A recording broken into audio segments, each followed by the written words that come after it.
Okay, I think we'll make a start. Thanks everyone for choosing panel 4A. I know there's so many different things to choose from, so it's great to have you all here this morning. And I hope you've really been enjoying the conference. I'd just like to start the session by acknowledging and celebrating the first Australians on whose traditional lands we meet, and to pay our respects to the elders of the Ngunnawal people, past and present. So today we gave this session this very sort of dramatic title of the aid apathy crisis, just to get you all along. No, joking. It's actually what we're going to talk about. But this panel today is really about the media and how changes in the media over the past few years have impacted on the aid and development sector's ability to get attention on the work that it does and the issues that it thinks are important. So I guess the key question we'll be trying to address in the discussion today is how we can cut through on aid and development issues in this crowded, frenetic media where resourcing for foreign correspondents and investigative journalism is on the decline. So today's panel is going to be conversation-based. We're all just here for a nice chat. It's the first time I've sat down for an hour and a half in the past 2 days. It's great. And also I'm sure you've had enough PowerPoint already, and we've got this great panel of practitioners here who can share their experiences. So this panel, I think, will be a really good opportunity for those of us in the sector to learn more about what journalists are experiencing right now in the current media context, because we do often bang on sometimes about how the media does this or that right or wrong when it's covering our issues, or complain that it's not covering our issues. So it's a good opportunity to hear what the constraints are on the media side and to sort of work together and talk about what some of the solutions, the better approaches might be. So I'm going to come back to the audience quite a bit throughout the discussion, because I know there's lots of practitioners in the room here, people who are advocates, people who are in media roles at NGOs, people who would love to see their research or their projects covered. So definitely, if you have a question or a comment, do shoot your hand up and we'll try and come back to you, or bring it into the discussion. And we've got Andrew here down the front, who's our roving microphone. Just remember, live streaming, so you do have to wait for Andrew to speak. But we will try and bring in some audience discussion. All right, so without any further ado, I'll begin by introducing the panel. And I just realised I didn't introduce myself. My name's Ashlee Betteridge. I'm the Program Manager at the Development Policy Centre, and part of my role is being responsible for the Centre's outreach and communications, among various other things. Yeah. Thanks.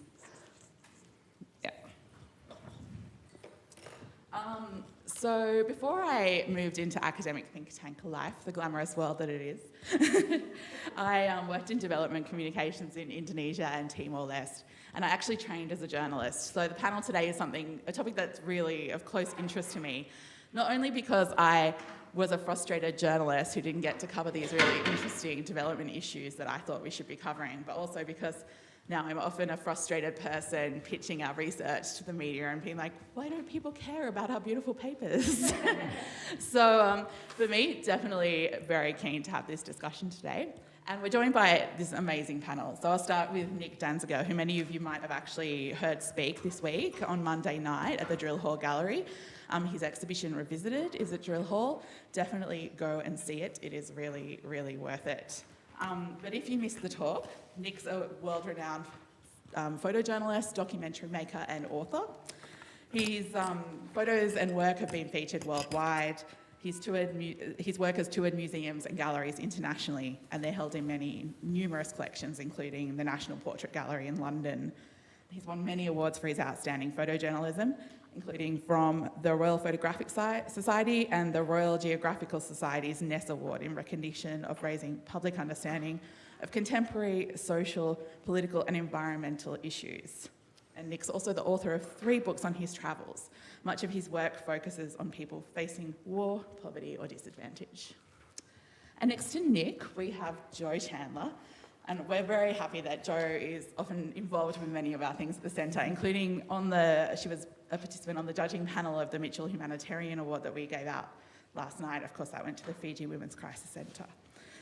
But Jo is also an award-winning Australian journalist, author, editor and educator. Last year, she took up a position as a professional expert and lecturer at the University of Melbourne's Centre for Advancing Journalism, and she's an honorary fellow at Deakin University's Contemporary Histories Research Group. She's the winner of the 2017 Walkley Award for Freelance Journalism, which is her second Walkley, and that's Australia's most prestigious journalism prize for any of our international friends and audience. So Jo's work has covered a wide range of specialty areas, including science, environment, health, human rights, and of course, aid and development. And her work has appeared in media outlets across Australia and globally. So we're really pleased to have Jo here today, and she's also chairing the next panel on health security, so do make sure you go along to that one as well. Back to back, sorry, Jo. That's all right, I think. And our final panellist is Sam Bolitho. Did I say that right? It's Bolitho or Bolitho, sorry. I should know because you're on radio, so sorry. And Sam leads Care Australia's media team, and he's based here in Canberra. He has a particular focus on the organisation's work in Africa and the Pacific. He's been deployed to Iraq, South Sudan and Papua New Guinea, and before joining Care, Sam worked as a journalist for 6 years across print, radio, TV and online for media organisations including ABC and Fairfax. And I used to pester Sam a lot when he worked at the Asia Pacific newsroom in Melbourne to try and get him to do stories on our research, so thanks for that. So I know Sam's been really busy this week because of what's happened in Tonga. So I just wanted to, say that all of us are thinking of the people of Tonga who've been impacted by Cyclone Gita, and expressing sadness at what's happened. And I hope that those impacted are getting the help that they need. So I've talked way too much already. So let's kick this off and actually get talking about the issues at hand. So the first question that I wanted to throw to our panel was to ask you whether you do think there's an apathy crisis when it comes to international development or humanitarian issues. What you think the current state of play is on that. Who would like to start? You can kick. Yeah, all right. I think just generally anything to do with aid and development, humanitarian crises, there's very little space in any form of media except for online. I think online is very different. It's avaricious. The media outlets that have them, they can't put enough into it. But in a sense, that's brought a real crisis because they take everything and anything almost. And I think one of the real dramas about what is happening is that although we think that we know much more and media is easier to access, I think we're actually learning less and less about what is really happening in the world because, as we've debated before, the financing isn't there to send seasoned journalists to do, as it were, real stories, to spend the time to really understand the issues. And I think it is a real crisis because I see myself as a freelancer. Most media outlets, what they want today is lifestyle and celebrity. And if it doesn't resonate with the home audience, if it's not about that particular country, they are immediately less interested. I've recently been to North Korea, for example, and what everyone wants are military parades and the missiles. Well, North Korea is not going to give you access to their missile sites. And I think we've seen enough of military parades in Pyongyang that doesn't really give us any sense about the country and its people.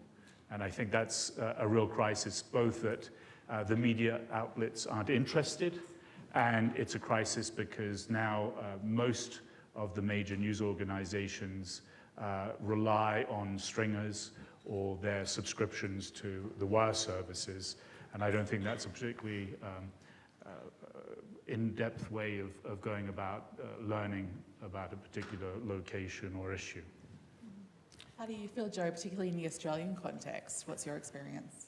It's interesting that Nick mentioned sort of the voracious appetite of online and that there is still a presence of aid and development stories online because even in the Australian context, we don't even really have that, in that we don't have publications, and I'll come back to this because I guess it gets to the heart of a lot of the crisis.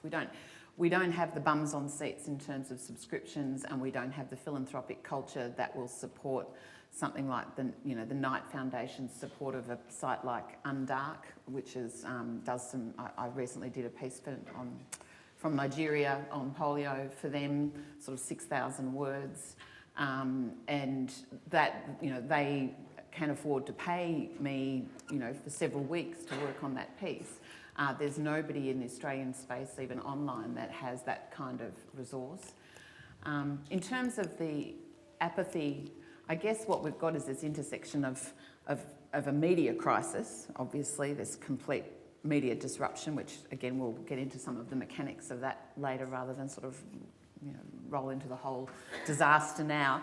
But there is that, but one of the consequences of that for the audience has been obviously a lack of faith in media. We've obviously got fake news, we've got the shallowness of storytelling has come back to bite us on the bum as journalists, in that our audiences are not engaged, the stories are not as deep, they are not as compelling, they are not as well researched, there is not time and thoughtfulness put into the mechanics of pulling together a beautiful piece of writing, giving it a lead and character and narrative that is going to draw the reader in.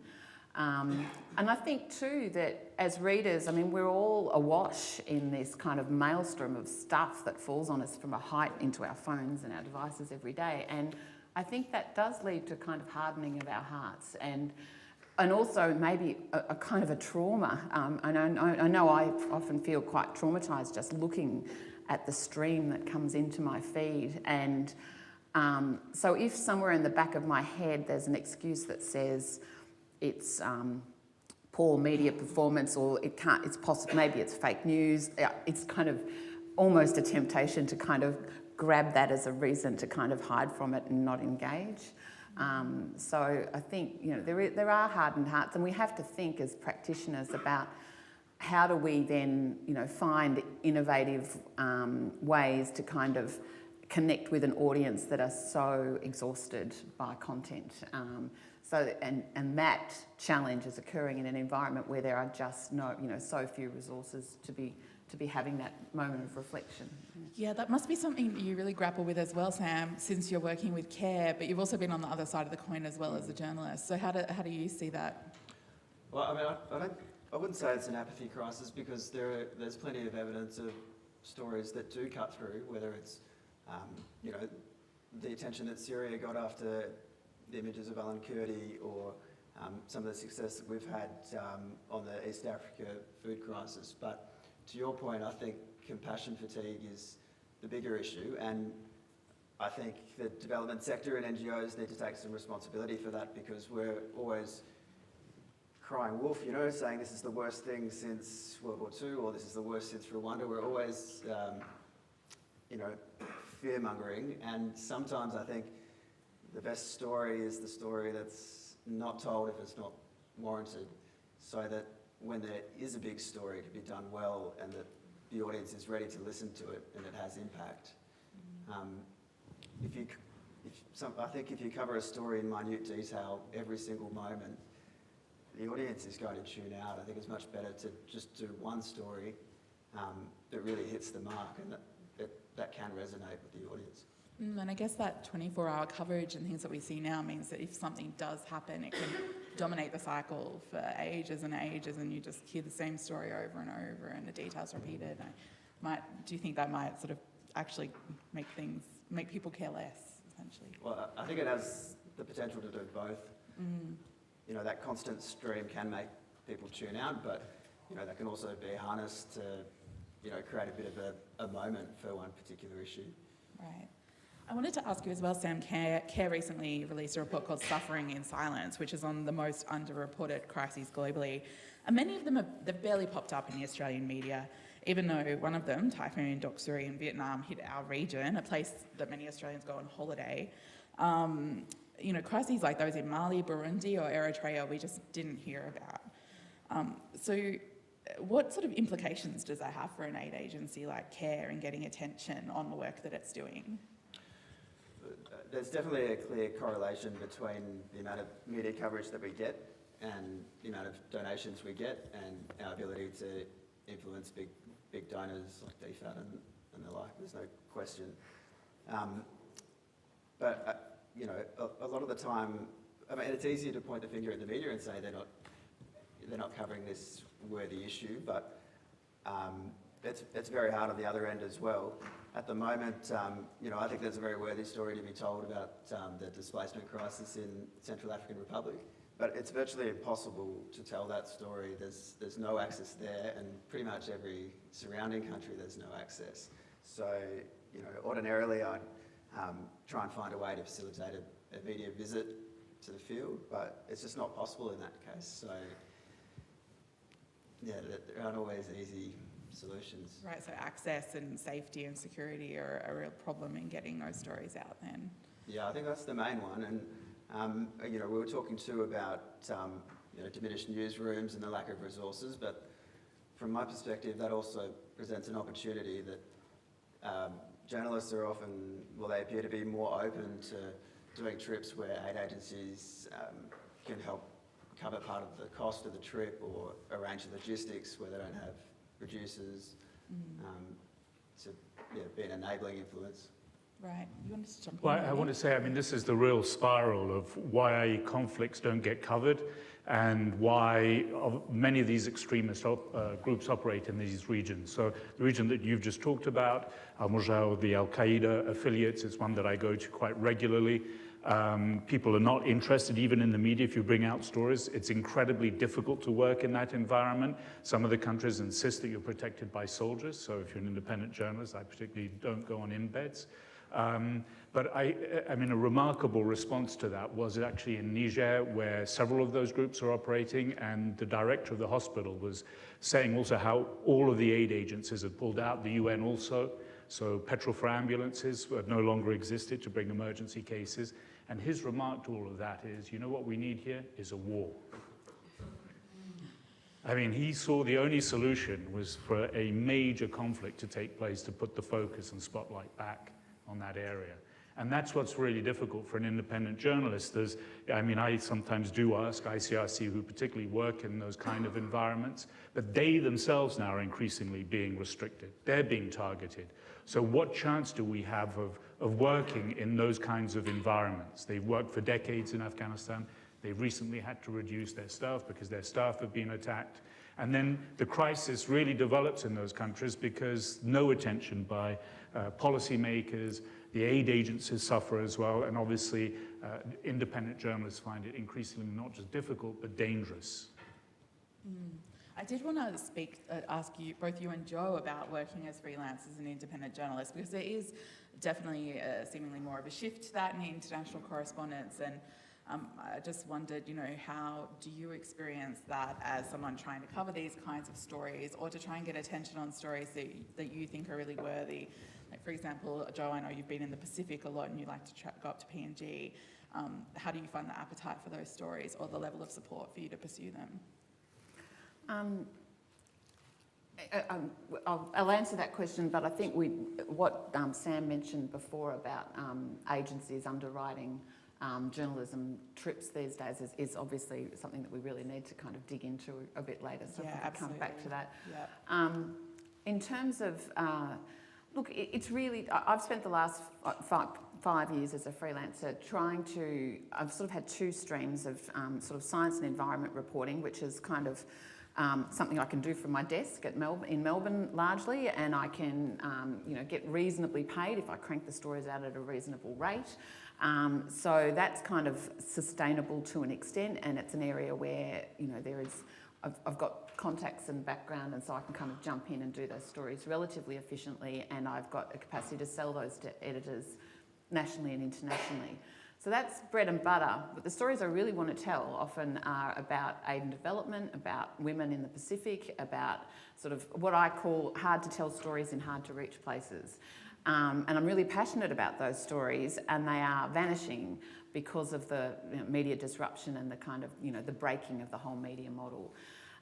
So because, and there are so many consequences to that. I mean, at one level, you have 25% of Australian journalists have lost their jobs in the last 5 years. So I was one of those that took a redundancy to leave. I can't say I have a secure job at Fairfax because there are so many of us that were leaving, but to try and sort of back myself to try and do keep doing the stories that I wanted to do, because there was no longer really a budget left to be able to do those sorts of stories within the Fairfax structure. And at that stage anyway too, there was also, in this kind of desperate frenzy to survive, this sort of, the clickbait survival strategy of give us eyeballs, any eyeballs, so here's a celebrity and here's a Kardashian and here's, so here's Kylie's bum. Anything that would get the eyeballs on the page and cost us, barely nothing to produce, was sort of the strategy that was kind of frantically pursued because nobody had any kind of ideas about how they would stay afloat. I think that's becoming a little more sophisticated now, I hope, I trust, because I think it's seen that it's not really, you're on hiding to nothing really. But in that culture, deciding to say, okay, well, I want to set myself up as a freelance who will at least a couple of times a year try and tell a hard-to-tell story from a hard-to-reach place. The first issue you've got in our landscape is that there's just not that many titles that you can pitch to that are interested. Again, it's a question of, you know, we've got the monthly that might take one of those stories 2 or 3 times a year. They'll pay you $1 a word for 4,000 words. There's not, and you might spend 6 weeks on that project by the time you set up the logistics and then catch a plane and then transcribe hours of tape and then double check and fact check and edit and go through 3 loads of editing. So you're kind of getting the idea that you're not making a hell of a lot of money out of this process. The only way that the other audiences, maybe something like background briefing, it has a budget that will pay a freelancer to do a radio documentary on a 6-week cycle. So that's sort of 6 weeks of reasonably paid employment on 1 gig. Again, that's probably the longest that I'm aware of that anybody has for a budget to pay for a single enterprise piece of reporting.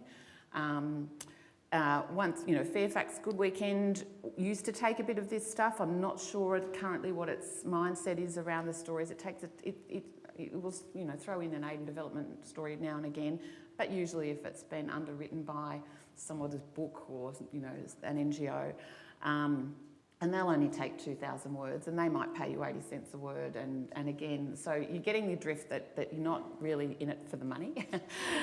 And then beyond that, of course, they're really difficult stories to organise. And if you don't have institutional support, if you're going to an unstable location, you're trying to set up systems where, you know, somebody cares and knows if you don't come back in your boat up the Fly River one night, which did happen to me once, and that you have kind of got your logistics in place and your safety net, and you've found fixers and you've found interpreters who are independent, and you've found locations where people feel safe to talk to you.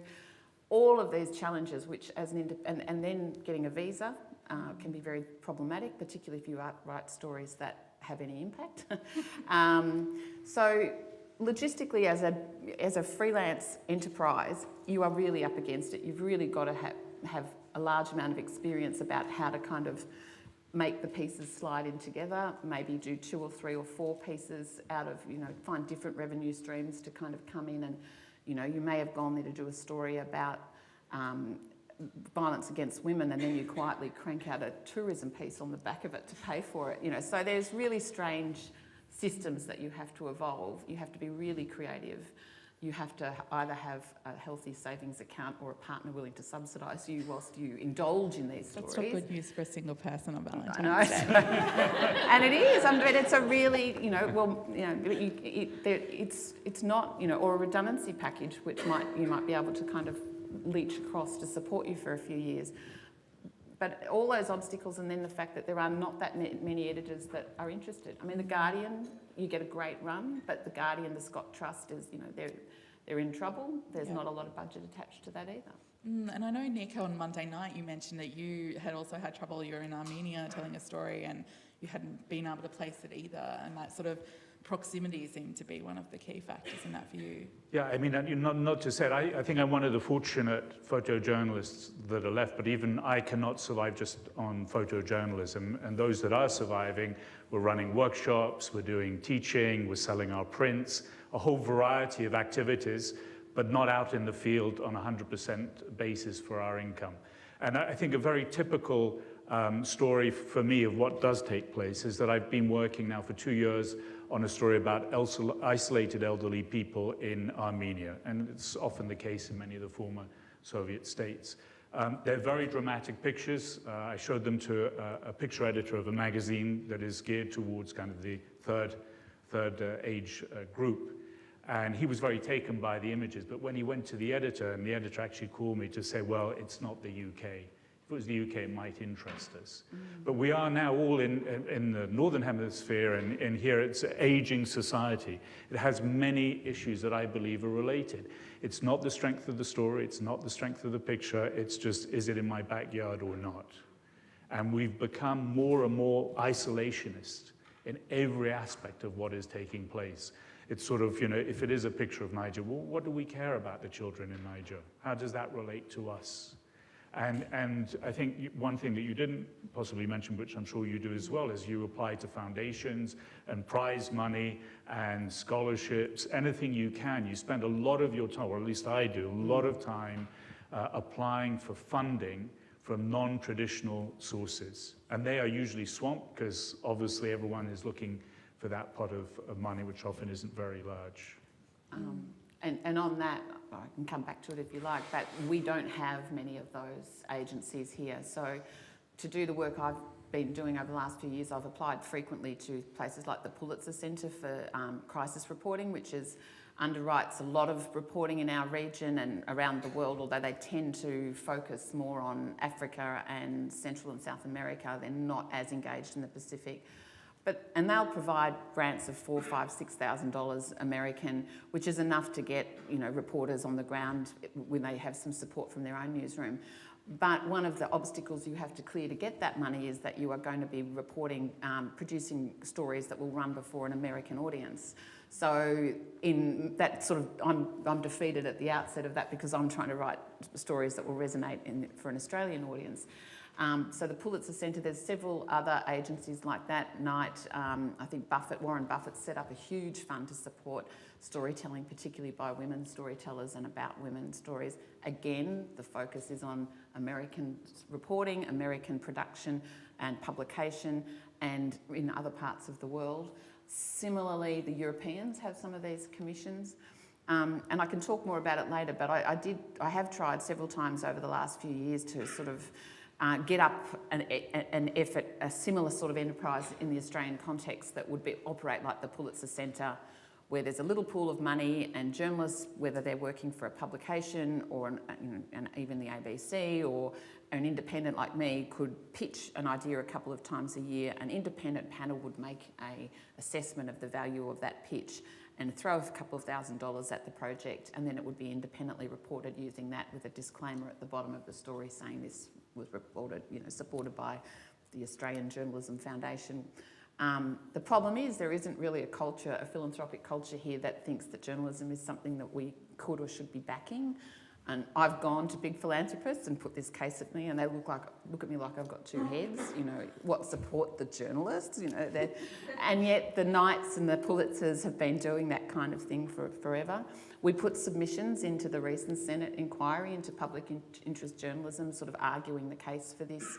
And one of the recommendations that came back just last week or the week before was that there should be some tax deductibility around public interest journalism for not-for-profits. So I'm not quite sure even if that got up then what that means for The Age or for Fairfax or for, you know, and I mean, if I'm trying to survive, am I also not a not-for-profit? I don't know. Yeah, but does that include rent? Like just for Home Office like that? But it's a big issue for us that we don't have these pots of money, and I have tried to talk to NGOs about rethinking, you know, okay, NGOs have all got a media budget. Should we think about as an experiment, if you're not happy with the kind of reporting model at the moment where you take a celebrity journalist or a celebrity or whoever you can find and drop them into a situation and have them report on one dimension of it under your name and under your banner. I've had lots of NGOs so no, what we really want is people to understand how aid and development work and how complex and nuanced and difficult and the political context, to understand disease and medical research and all these other issues. And I've said, well, what about if you created a pool fund and you supply a pool of money that is used, but you won't in the end have your labelling and your T-shirts and your hats on it. You'll have a story about an issue that you then have some level of engagement or response to. And I have to say, it hasn't flown. Everyone thinks it's a great idea and then nobody wants to do it because the competition for the donated dollar is just too hard. Yeah, I mean, I know that the NGOs have, tried to pull together for the campaign for Australian Aid, for example, and it's always a challenge to get that kind of collaboration, I think. Well, aid agents, I was approached December of 2016 for the Lake Chad Basin, so it's the area we're talking about. And then I asked about my fees, and the phone went silent for a bit, and it was like, oh, but there's a crisis. We need to raise $16 million US. But there's no money to pay the photographer. And it was even more galling because I was called by a consultant who I presume was on probably a pretty good salary. And that is, I mean, I don't know if you get faced by that, but a lot of humanitarian agencies expect you to do the work for nothing. And if anything, we're actually raising the money to pay for their salaries. So that's also, I think, a real issue for many of us who do cover aid or development or emergency issues. Right, well that seems like a good point to open it up and see if anyone in the audience wants to chime in at this point. Is this something, not saying like, please give our journalists money, any funders in the room. We already have a hard time. But did anyone want to jump in and ask our panellists some questions about these issues so far? Yep, just up here. Do introduce yourself as well. Hello, I'm Paul Kelly from La Trobe University. I work as a researcher.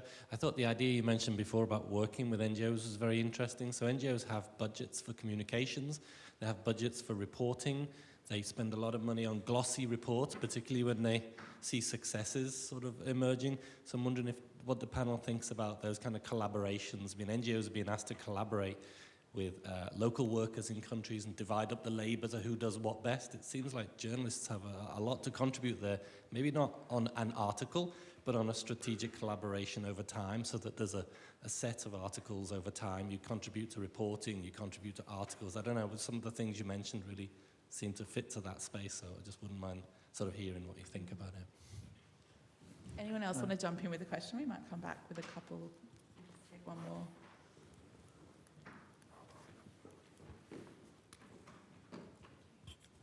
Hi, my name is Phoebe Ryan. I work for the International Planned Parenthood Federation, and I'm just wondering if you have any advice on how to approach some of the more sticky subjects in relation to things like access to safe abortion, post-abortion care in the media, how to get traction on stories covering some of the less kosher topics, if you like. It's a constant battle for us, and open ears for advice. Thank you. You could ask one of us to become a consultant on that. I mean, Did anyone else want to throw something in before we just come back and discuss those? All right, we're good for the moment. So yeah, there's two things there. I mean, Sam, how do you, I guess that comes back to what we were going to come back to in terms of how do NGOs work with journalists. Is that sort of model something that could work, or how do you engage currently? Yeah, it's a tough one. I mean, for us, we've got a very limited amount of money to spend on fundraising, admin, all the things that the public doesn't like. That's like 10%. And so if we're going to contribute to a news outlet going somewhere to do a story, it's a cost-benefit analysis. Like, we're only going to support that trip if it's going to result in either donations for where we need the funds or serve some kind of advocacy objective. It'd be nice to do it for the greater good, but we've got pretty small budgets in the grand scheme of things. But I think the best trips are the ones where it's mutually beneficial. I mean, last year we took Michael Batchelard and Kate Geraghty from Fairfax to South Sudan, and it was a story that they wanted to tell, and Fairfax has covered South Sudan extensively over the years, but they probably wouldn't have done it if they had to pay for it by themselves. So we supported them financially to do that story and covered lots of the logistics. So they got to do the story they wanted to tell, and it also covered part of the cost of them going to Iraq as well, where they got to do a story that didn't have anything to do with aid agencies. So it worked for everybody. We got our story, they got their story. It was successful. I was going to go to Joe. How have you sort of experienced those relationships as well? It's a really fraught, difficult area, and I say this I've been a serial offender in the sense that I have travelled to crises with everyone from the Australian military to Afghanistan to I went with Burnett to Congo, and I've been to the Nigeria trip last year was results and UNICEF providing logistics on that. But I've knocked back a lot more than I've accepted, and every one of them I've gone through a very long process beforehand of being absolutely explicit about what were the game plans, what were the rules, how much independence if I didn't have entire ownership, and that there was no expectation. I mean, in fact, if I came back and thought they'd done a crappy job, that I'd be writing a story saying that this is a crappy job. So I've been through that process, but even then it becomes more complex in that we actually have different jobs, the journalists and the NGOs, and the problem is that, and there's this capture thing, and I saw it with the military, they're very good at it, where, you know, they bring you into the bubble and we're all together in this crisis, and we're travelling together in convoys, and we're a little bit frightened, and we're eating together, and we're sleeping in the same tents, and with NGOs or whatever, you end up sort of in this bubble where you might have huge admiration for the people that are doing incredible work, but you actually need to try and maintain a separateness, because in the end you need to be far enough apart to be able to tell the story, what you actually see, and to not have that tainted by the relationship. And as a much younger reporter, I had an incident on a trip where I observed something that I have regretted ever since, that I did not make a call to find out more about that and possibly blow a whistle on it. And I think that was inexperience, and if it happened again, I wouldn't do it. But now what we're talking about is so many reporters who'll never get layering of experience, and who might only ever do one trip to South Sudan or Papua New Guinea, or maybe two, and they'll parachute in and they'll see this one highly organised media opportunity, which is usually focused, not inappropriately for the purposes of the NGO, on solutions and not necessarily on the problems. And there's so many constraints. I'm blowing out your sound things. All right, I need to be quieter. But things like even accessing independent interpreters when you're in those situations. And, you know, I've had situations where I'm trying to talk to women in Afghanistan and they're giving me a male in a uniform to do the interpreting. Or Aboriginal stories in Reproductive, even when I was working for The Age, I couldn't persuade them to pay for an independent interpreter, and I was sort of sitting in the middle of this, what was clearly a kind of a cultural and social sort of meltdown, getting a particular perspective through a particular group of powerful men. Papua New Guinea, it happens all the time as well. So that, I don't see how we don't use this money and this support anymore, because, as you say, there's no budget or inclination to you know. It's interesting that they can still send reporters to Olympics, but I shouldn't say that because I'm married to one of those. But there is a budget for things that when they need to find it, they can find it. But prioritising these stories is not something that they tend to do. So if we want to, as reporters, do them, we will end up going with agencies. But I think we need to be doing a lot more thinking as an industry and as NGOs about how we manage that, and also how we train the next generation of journalists who may not do it too often to kind of have their heads on and be thinking about it. There was a really powerful book, controversial book written by Linda Polman, a Dutch journalist, called The Crisis Caravan a few years ago, which caused a bit of a stir, but it was mainly about her experiences in Africa and working with NGOs, and one of the stories in that, which has become sort of a lesson in what when it goes hideously wrong, how wrong it can go, which was about what happened in Goma and the misreporting that occurred around that, and how really in the end it was the journalists sort of were captured with the agencies, and the story they told was just so wrong-footed, and they all were kind of caught in this bubble of kind of convenience reporting and not having the facility to go outside the bubble and see what was actually happening. I think that tension between journalism and comms is something that those of us who've jumped fence also kind of understand as well. But I know you wanted to chime in on that. I mean, I've been very fortunate because a lot of the work I do is advocacy work. So in 2001, the ICRC, the International Committee of the Red Cross, asked me to work on a project about the effects of war on women. And I was allowed more or less completely free rein. Even more surprising, because in Afghanistan, for example, which I've been traveling to for 30 years, I was allowed to work with MSF, in Sierra Leone with Kupi. They didn't once, it took a bit of time. I don't think there were 11 short films based on the photography. We didn't have a Red Cross in any of the pictures. But it's a wealthy agency, so to speak, compared to many others. It was for an advocacy project. So they were genuinely there to highlight the issues, the vulnerabilities of a particular section of the population. I wanted to go back, similar to the exhibition that's on at the moment at Drill Hall. I wanted to go back and refine the women. Well, it wasn't on their agenda. I started refining the women. How did I do that? I went to magazines, Elle magazine, for example, women's issues. They don't do that kind of work anymore, publish it. But I was able to start up again. They saw the power of going back to revisit people. I'm hoping potentially that 20 years on, they might send me back again. So you're fortunate if you can work on something that's advocacy, because other NGOs, what they need is, the smiling kids, because they want to raise money and they don't think, you can raise money if the kids aren't smiling.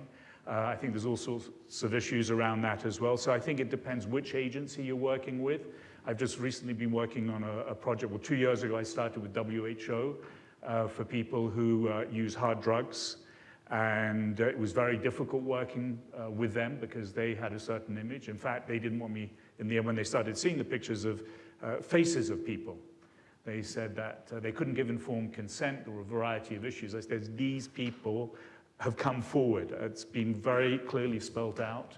And we had a lot of arguments and debate over that. They've given up on the project, and UNODC have taken it up. And I feel there are holes in the project, but they know the way I'm pushing. They like to highlight the treatment and the positive effects of, for example, methadone treatment. But I think they understand my independence. I work with people locally who are independent of the UN agencies sometimes. And it was quite amusing because this time, again, I want to make sure people not only give informed consent, but sign it. One of the men, when I said, "Are you quite happy to have your picture taken?" And he said, "Why wouldn't I be? I really want to explain to people how my life has been ruined by using heroin." And I said, "But your picture will be published, possibly in an exhibition." He said, "But my photograph is in every police station in Russia and Kazakhstan." So I'm going to go back with that to WHO and I think that's informed consent. That seems like a good spot. Oh, I was going to say that seems like a good spot just to jump to this question about tricky, sticky topics. Like obviously drug use it would be one, but also reproductive health. I think you've done stories on that, Joe, as well. Are they particularly hard to get into the news, or what sort of advice would you give to someone like our questioner? Yeah. Reproductive health's really hard to get in. Abortion rights is really hard to get in. You got to sort of, I guess, you're always trying to find a case that'll stand out. I did one on in Bougainville a little while ago because it was a case where a woman had been jailed for having an abortion under PNG law, and so that then sort of teased out lots of the issues around the fact that she lived in a community where she had no access to contraception and. Oh, thank you. But so it's a case like that, I was able to go to the editor and say, this woman's in jail and this allows us to sort of look at this whole landscape. And so that was compelling enough for that editor, who happened to be a female, to say, okay, I'll take that story if you can get yourself there. They actually couldn't afford to get me there. I was in Moresby for something else, and so I sort of, managed to sort of do that on the fly as I went there.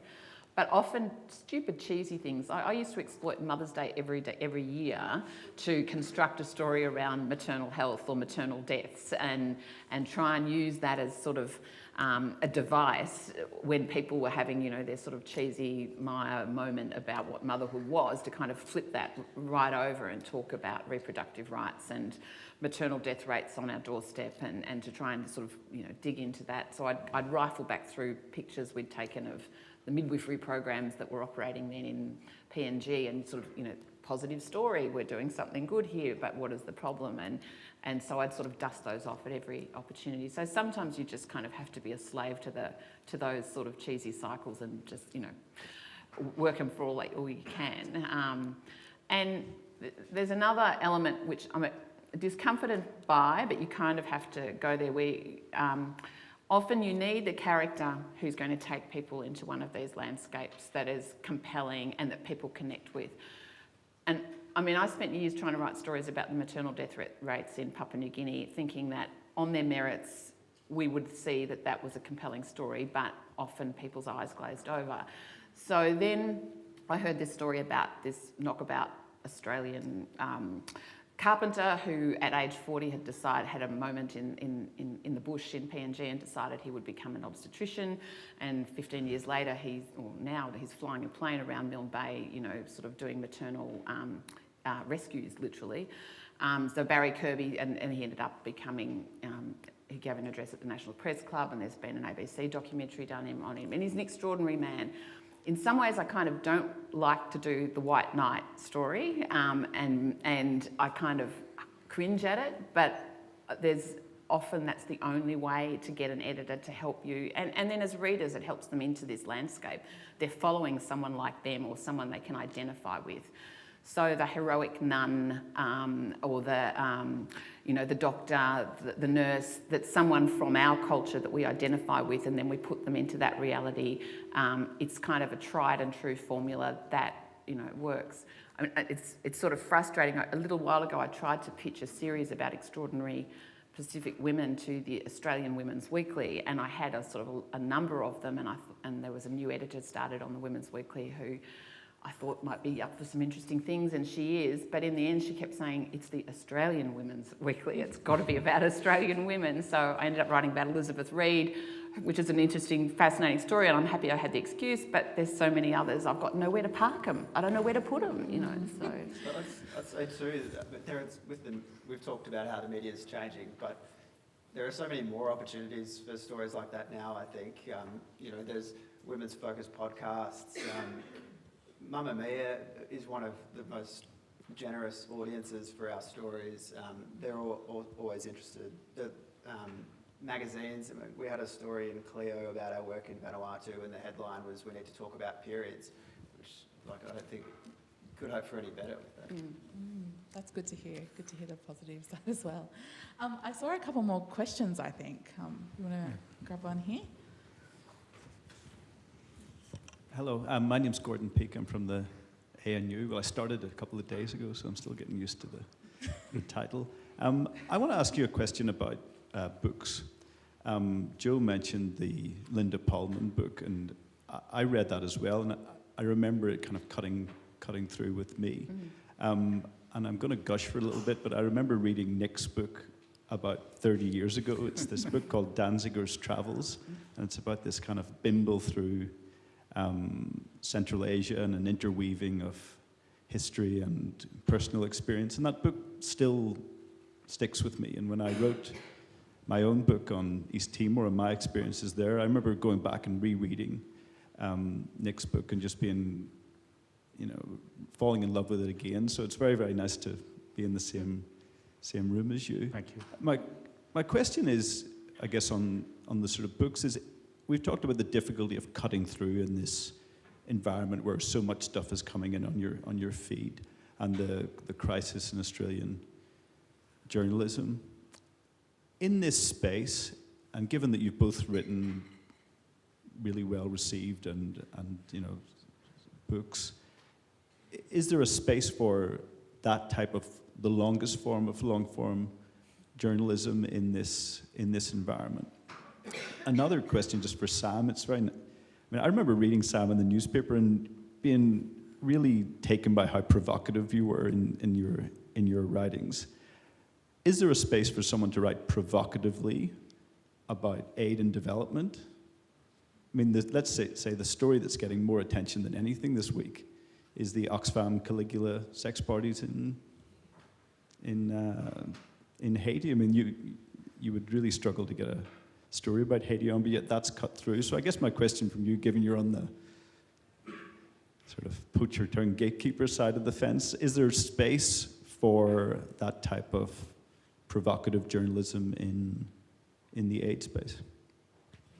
I think there was a couple of questions in one there, but we might just grab yours as well. I guess I've chatted to Joe a few times about various things in PNG, and it seems to me that one of the problems for Joe historically has been difficulty getting to places to actually meet people, but I get to places, so I'm quite often in PNG, for example, talking to people in all different contexts. So I guess it's really just a question around, can there be perhaps a role for academics who are able to get that kind of in-depth, understanding to do when better. They write as well as you, Karen, when they... to do better in getting those stories told within the non-academic media, I guess. And in a way, I mean, maybe I would challenge people that that's part of our responsibility, is to move beyond the metrics of academic publishing. It's a bit of a question and just a bit of a thought. We've got one more in that row as well. I thought while we're in the row I'd have a go myself.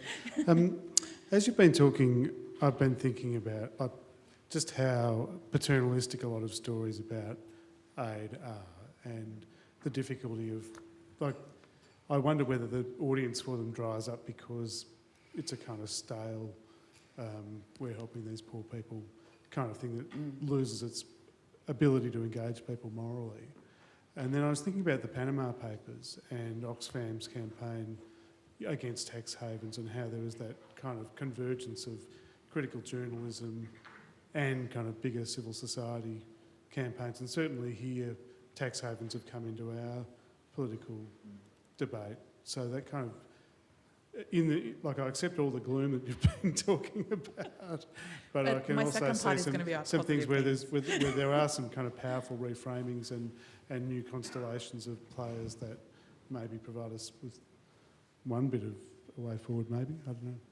Great. Well, quite a few things there to discuss. Books, academic journalism, perhaps, and not being paternalistic in coverage of aid and development. Does anyone want to jump in on that? I think it's a combination of some of these answers. I mean, in journalism, everyone will have heard of John Pilger. But, his documentary films now are mainly crowdfunded. Now, he does sell them. They're expensive documentaries to make. But it's lucky he has a tremendous following here. I mean, in Australia, I think he has something like 150,000 followers.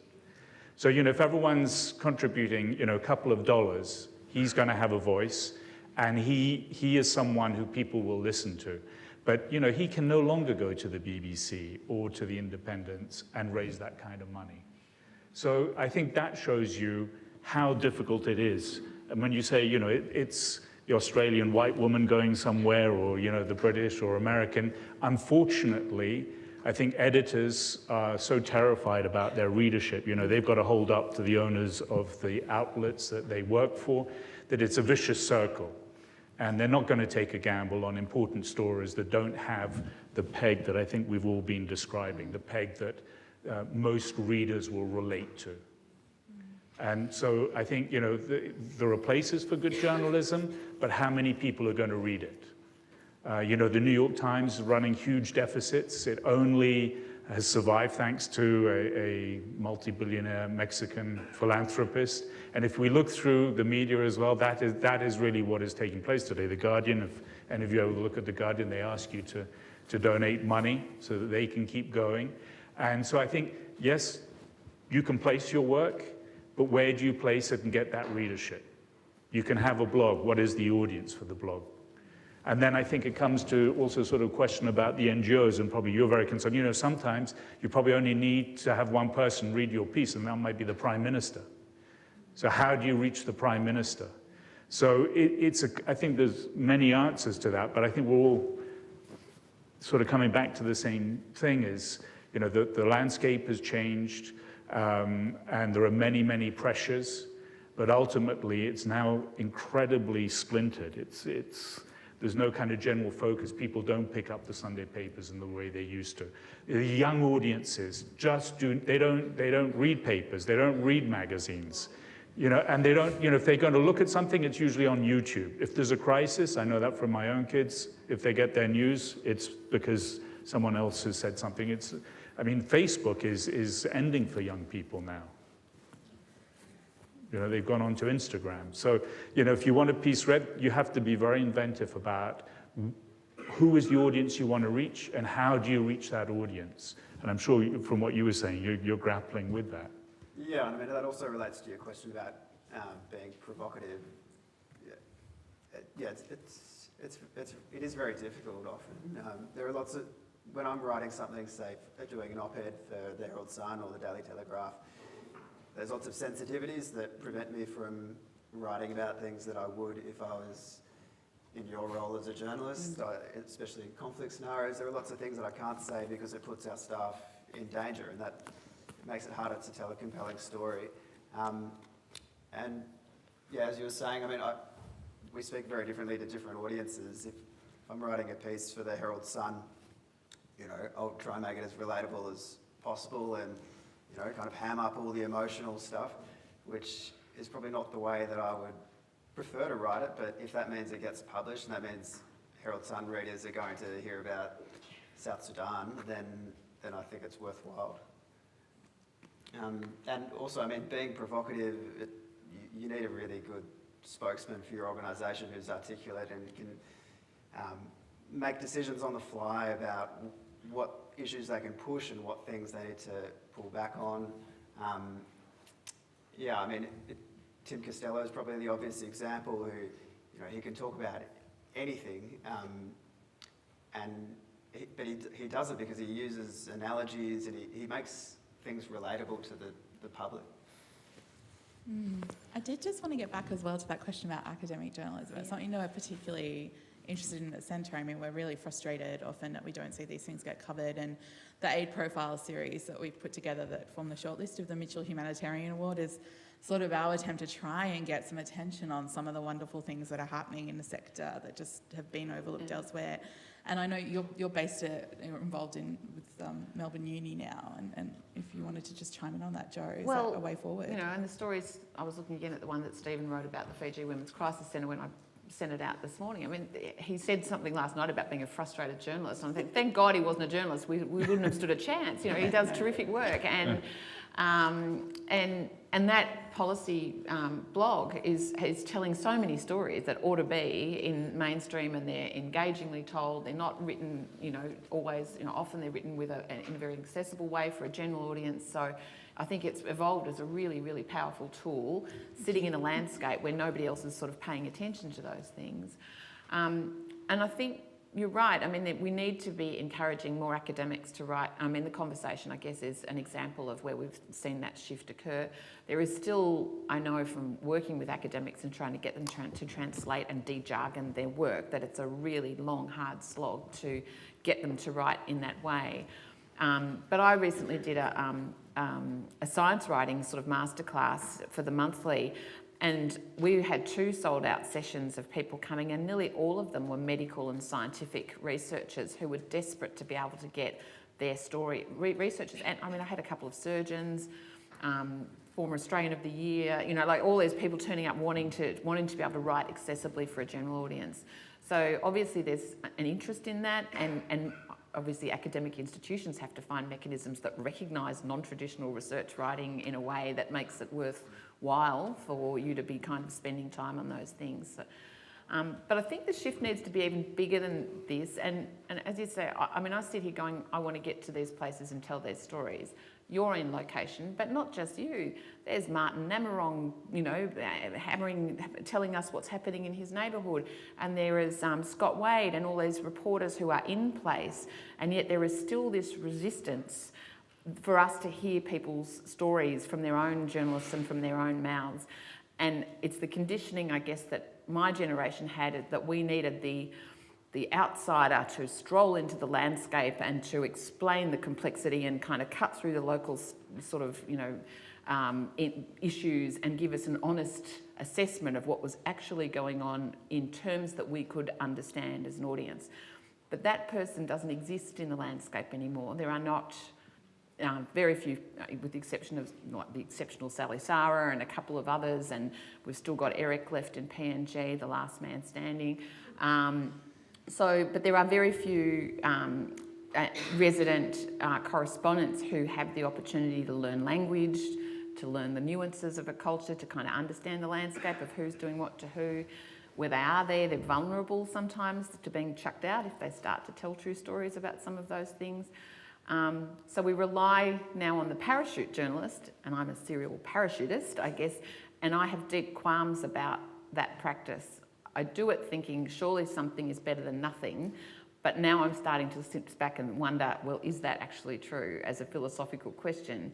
Doing something if I'm not there often enough to understand it, if I don't have the networks. I mean, PNG is different because I've done it often enough now that I've got some level of knowledge to work from, but if I dropped into Tonga, where I haven't been, or parts of Central South America or whatever, to assume that I can tell that story is, which I've done many times in the past, is still in many ways such an arrogant and wrong-headed thing, and yet that's the business. But in the past we did rely on resident correspondents. They've gone.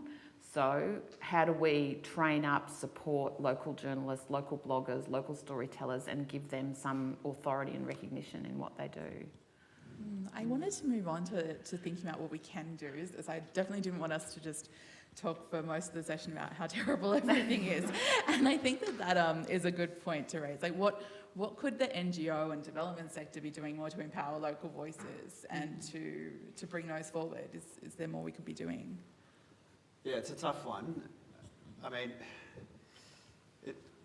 one of the, care is moving in a direction where we're having more local, well, we have a high rate of local staff, but also we're working a lot more through partner agencies rather than having care on the ground. So in the case of Tonga, we're working with Live and Learn, and it's all national staff, which is great from a development perspective, but it makes it a lot harder from a media perspective because Australian audiences it's a lot easier to relate to an Australian describing the situation. And from a fundraising perspective, I'm happy to put up our partner agency to do media, but it's not going to lead to any donations. It's hard to see how it's going to help in a bigger sense. So we just need to stop being so terrible as human beings, is that the gist? Open up our minds a bit more. And I mean, how do we do that with these audiences? Does anyone have any thoughts on that? Like, how do we get people to be open to a different range of views? I think what we shouldn't ignore is also training. I mean, I run workshops. For the last 5 years, I've been running a workshop in visual storytelling and advocacy in Myanmar, a couple of weeks' time in the Philippines. And some have never picked up a video camera. The dedication, the talent, the commitment. I mean, they sleep on the floor because in Yangon it would take them an hour and a half to get home. They needed to finish the edit. And they do produce amazing stories with a call to action. It's a whole... And the greatest thing is it's for their own audience and to motivate their own people to come to their own solutions. So I think that's also very, very important, that again, it's not us going in and I, over and over again on different continents, I see how they can have the tools. Nowadays, I mean, we don't yet run courses with smartphones, but eventually we'll be able to run courses where they can produce those films, film on the smartphone, edit on the smartphone, upload them on the smartphone. They are connected often to the Facebook. One of the greatest changes has been the access to mobile phones, even in North Korea. And I think we shouldn't ignore that many people want to also come to their own solutions without foreigners deciding what is right or wrong for them, even if it has been in consultation. So I would say that is very, very positive. And I think, when I see the numbers of people who apply to be on those workshops, you can see that there's a real desire for them to produce, to have the skills to produce the necessary outcomes or media tools to motivate and inspire their own people to affect change. I'd agree with that. NGOs, they need to invest in that type of training for communications. It's not always a popular way to spend money, but again, in the case of the cyclone that has hit Tonga, if we can get our staff to take photos or video on their phone and get it out, that gives us a much better shot of getting media attention on the story. And it doesn't, it just requires a small amount of training, but there's not always the willingness to put money there. I was going to ask you for your visiting card. I was going to say, looking always for funding, as we all are. I feel like the overarching message is please give us all money. But I did also, I was going to say something really positive. Just wait for the mic. Yeah, sorry. I had this fantastic conversation with my 15-year-old the other night who was telling me how he reads Al Jazeera and all these other things, and he said, it's because I want to know what I don't know. So I think that we've got to think of those young people and that they have been saturated in a world of clicking, and they're also, many of them are getting to the point where they want to know what they don't know. So I think that's, just an encouraging thing to think, here. And I think, Sam, you mentioned before things like podcasts and some of these new emerging modes of consuming media, streaming, like online video and things like that. I mean, I know all the NGOs and everyone working in the sector's all over social media now, but are these new areas that we should be trying to look more at for impact? Yeah, absolutely. I mean, it is hard. We do see when we have something on 7 p.m. news, there's a very big cause and effect result. Right. It's a lot harder when we put resources into getting coverage of some of the niche publications. It's a lot harder to measure. Yeah. Right, so perhaps something for the future, but at the moment the real winners are still hit the main broadcast media. And I think on a more optimistic note, I think in this era of fake news, there's more of a willingness. Well, it seems like a lot of news outlets, New York Times, Fairfax, are actually putting more focus on quality journalism. Sydney Morning Herald's recently done a redesign to emphasise international news. So, I mean, yeah, maybe in this climate, quality journalism is being recognised, and hopefully more people are prepared to pay for it. Well, we had the Trump bump, famously, and you know the number of subscriptions for the New York Times and New Yorker and Wash Post has been, you know, astounding. So there has been sort of a kickback effect where people want the world explained to them. But they're newsrooms that still have some resources to be doing that job. The problem is that that bump hits us. They're still what you look at is still looking pretty thin as a result of the hollowing out over so many years. But there were a couple of quick, I don't know how we're going for time, but you asked about books. And just from my knowledge of that here, again, a bit of a hiding to nothing in that a book pitch in this country, you'd be lucky if, you know, the sort of things that we're talking about, you might get a $25,000, $30,000 advance if you're really, really lucky, but you'll never get anything else out of the book because it just will not sell the copies to get across the line unless you can somehow get Nick Riewoldt or somebody, a footballer, into your narrative and bump up the Father's Day sales. But you know, that's so if you're working for 6 months or 8 months to produce a, you know, and you think you might even need a year to produce and edit a good quality book, let alone you're travelling, you can see the problem. You're going to have to find another way to pay for that work. That said, I think, you know, it's you know, obviously there is a hunger for that. You know, people engage in long form, they engage in narrative, they really love rich storytelling, and I think that's again sort of a consequence of the shallow pool as a result of the media breakdown and people sort of looking at other ways to find deeper storytelling, and then you've got the long form kind of kicking off from that, which kind of comes to the paternalistic thing too, which again, paternalistic storytelling and that kind of shallow once over lightly is what happens when you don't spend time on the ground and you don't engage and find a deeper narrative. And quite recently I did a little review, but I was reading the book Monica Minical and Peter Dwyer have done on their work over 25 years in Juhar and at sort of the edge of the LNG zone. And I've sort of kicked around that story a few times over the years, and then I'm reading the reality of the lives, the culture, the stories, and thinking the fact that I even walk in these communities and ask, what is your name and how old are you? I've already caused a cultural affront, you know? So it's sort of that not knowing. And now if I knew a bit more, if I had a bit more time, if I did interview more people and was able to get behind the first wave of people that want to tell me a particular kind of story and it suits me and it suits my editor and off we go, then that's when you begin to tell these lovely, rich, non-paternalistic stories, but they just require time that nobody's got. Do you have a crowdsourcing book platform? They're around. UK has one called Unbound, which is very, very successful. Yeah, and I've had a colleague, a photographer, who used Kickstarter to pay for a book of photographs from PNG, so that, you know, it's around. So yeah, we've got a question up the back. Try and keep your questions brief because we are getting tight on time now. Yeah, sure. It's Mark Moran from University of Queensland. It's certainly born out of my own experience. I've written a book around frontline development work in Indigenous affairs.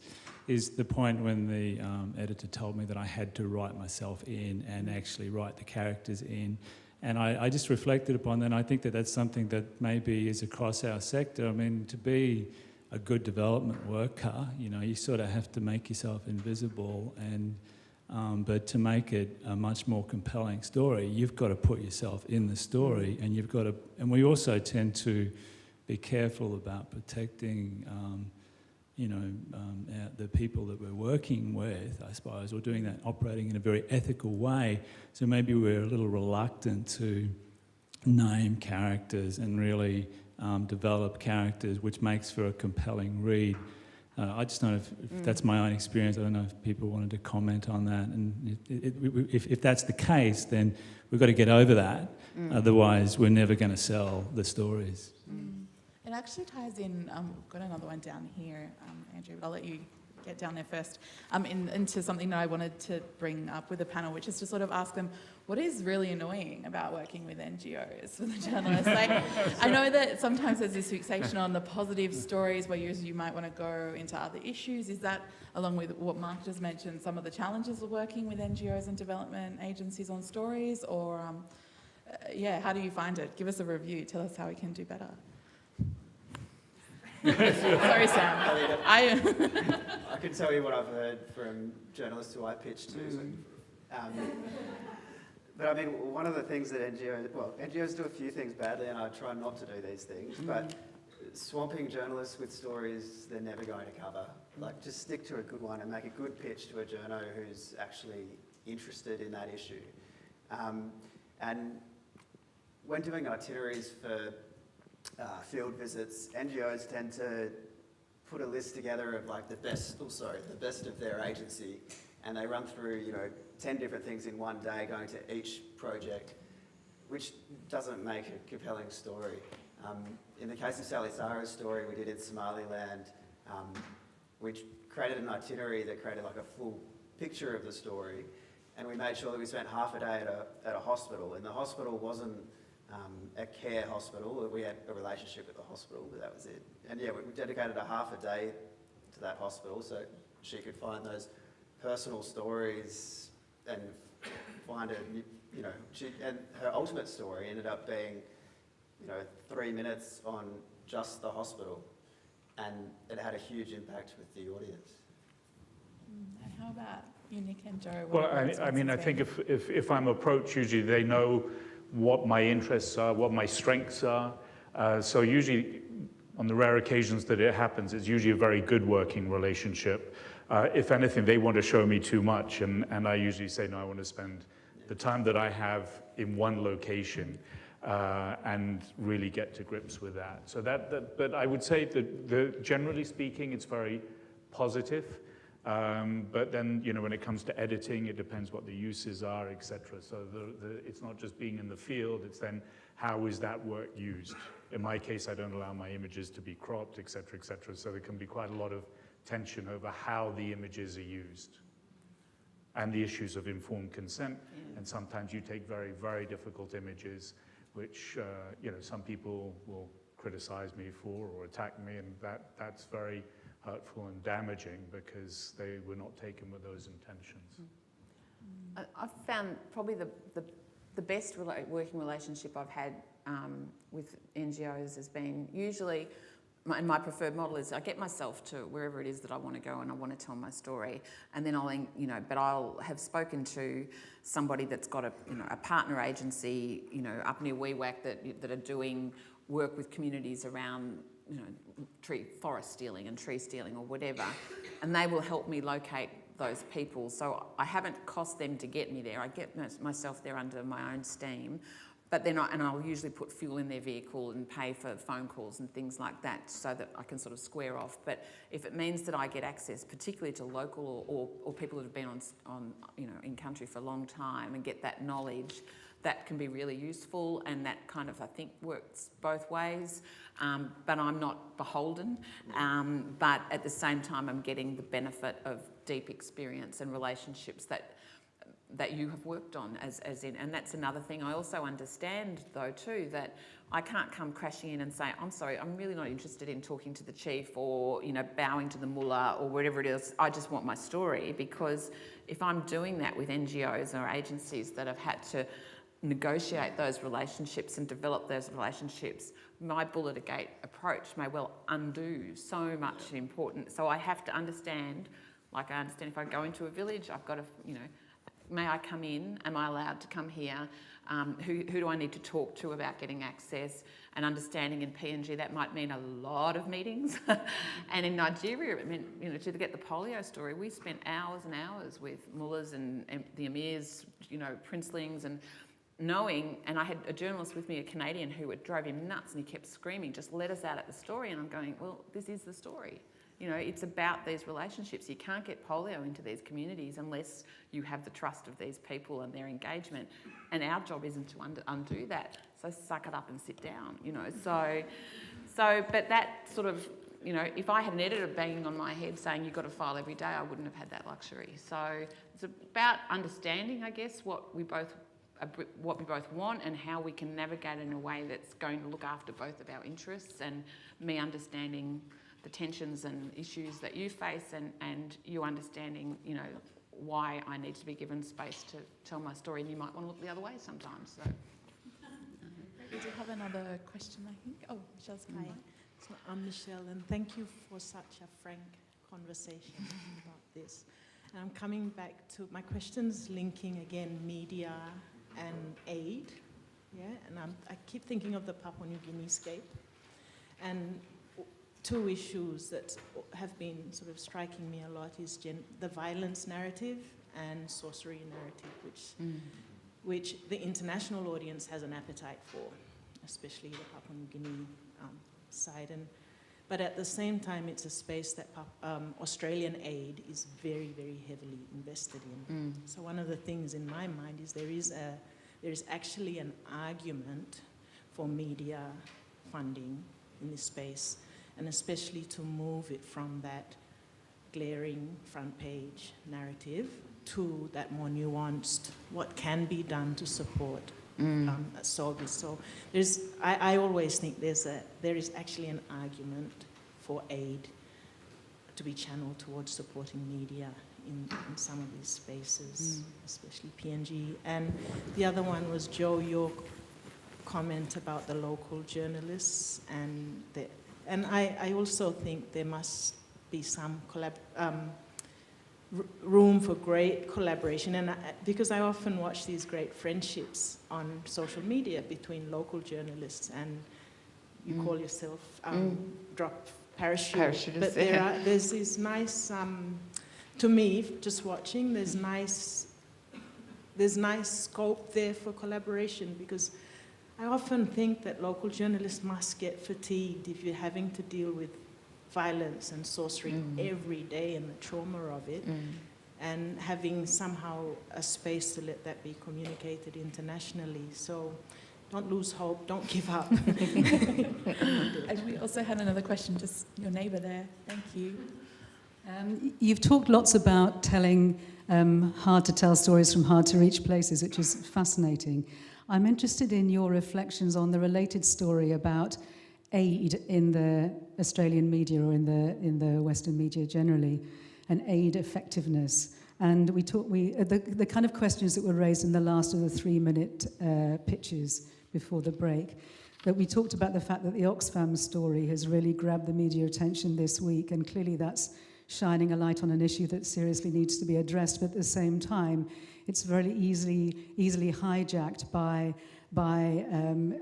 a media that doesn't believe in aid and wants to get rid of it, and it easily fuels that narrative. And how do we counter that narrative? And how do we not do that on the back foot, which it seems is what we're doing?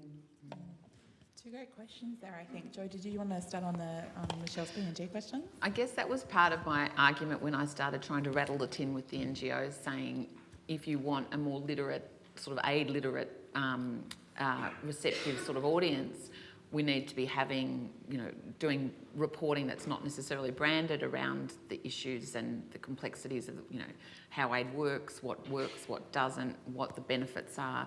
And there is, what's happened is that because there are very few reporters left. I mean, Dan Flitton used to write a lot in this space, and now he's working for a think tank and still doing important work, but it's not inside the mainstream media.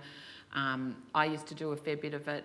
Before me at The Age, Pam Bone did a lot of this sort of reporting, but there's not that many, and I think now Helen Davidson, I think, from The Guardian, but there's a handful of people that are interested in how aid works and how development works, and are kind of interested in writing those narratives, but very few, which is why every year come budget time or whatever, you'll get the classic News Limited treatment of, look at the rubbish that they're spending your money on, you know, lesbian surfboard riders or whatever it is, you know. So that was one that they picked out one here in the past.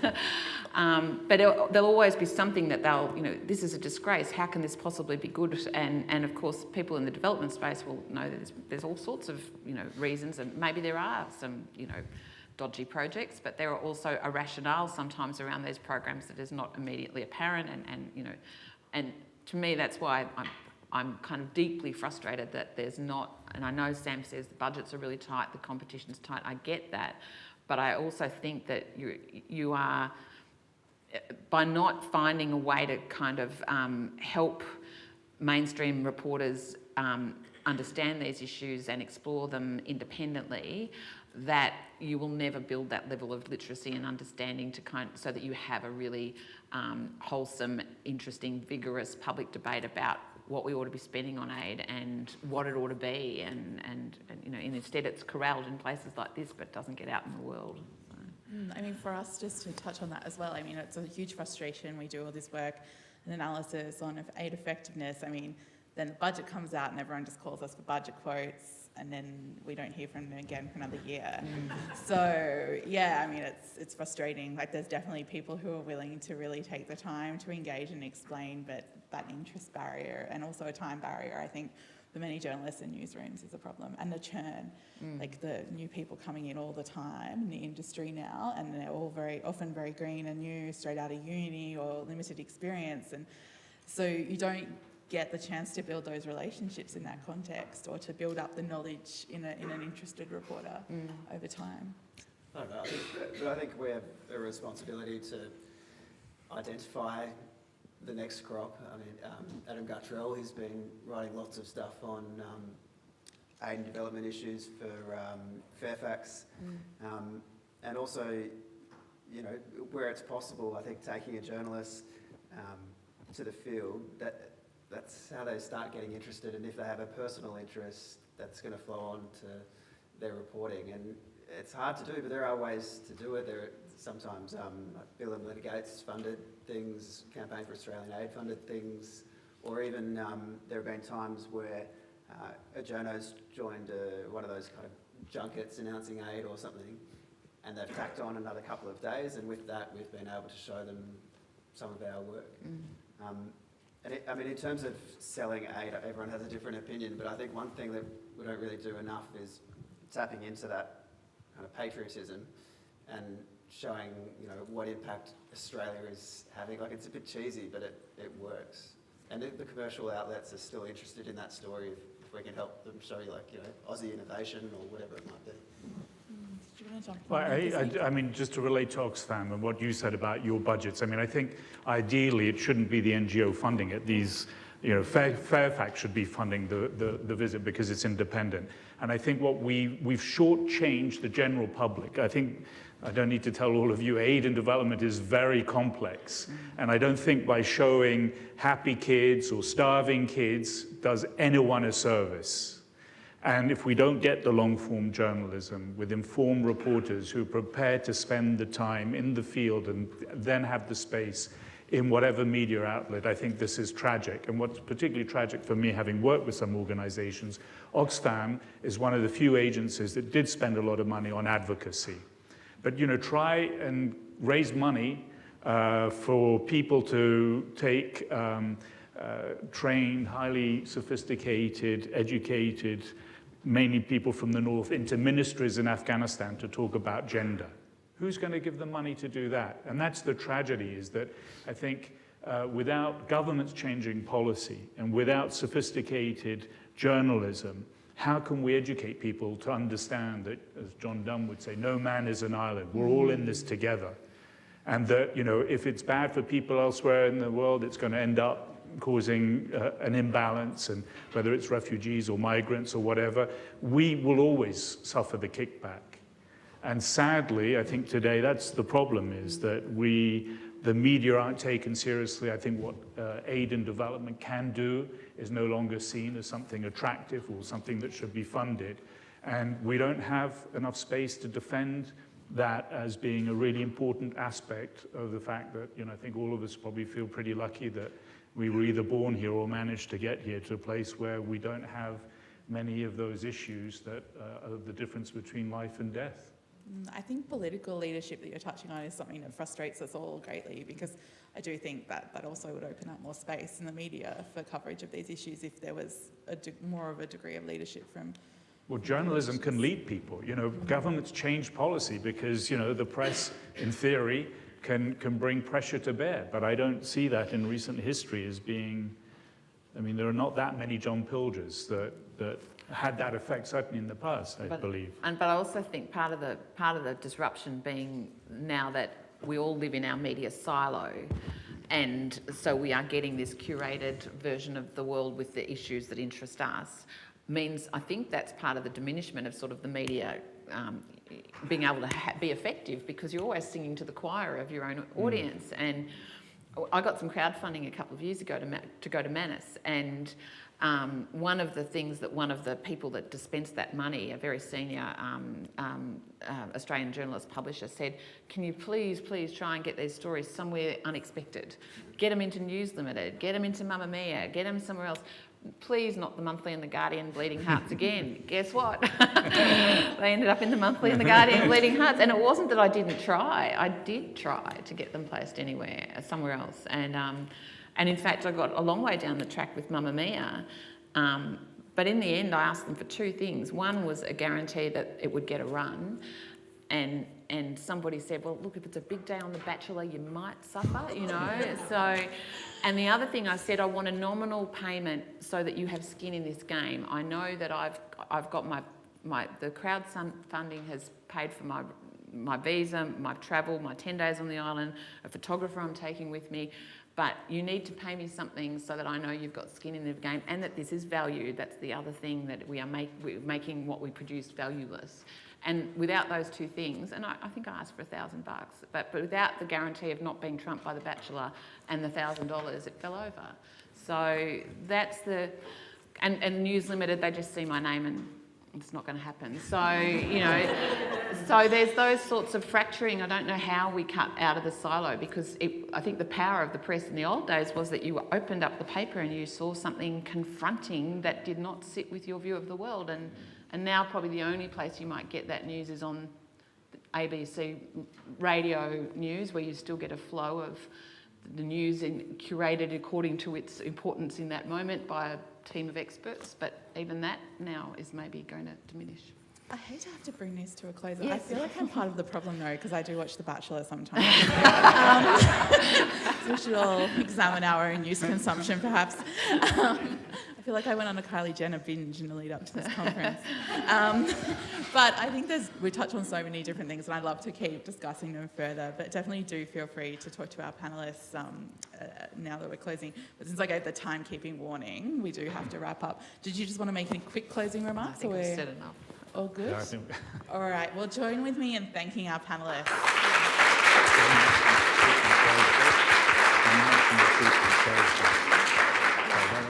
Also, just quickly, Nick's also giving another talk on Thursday night at the School of Art. We'll tweet around the details, but I think he'll be talking about North Korea and some of your other work that you can touch on Monday night. So do come along to that if you're free. And thanks so much for participating and asking wonderful questions.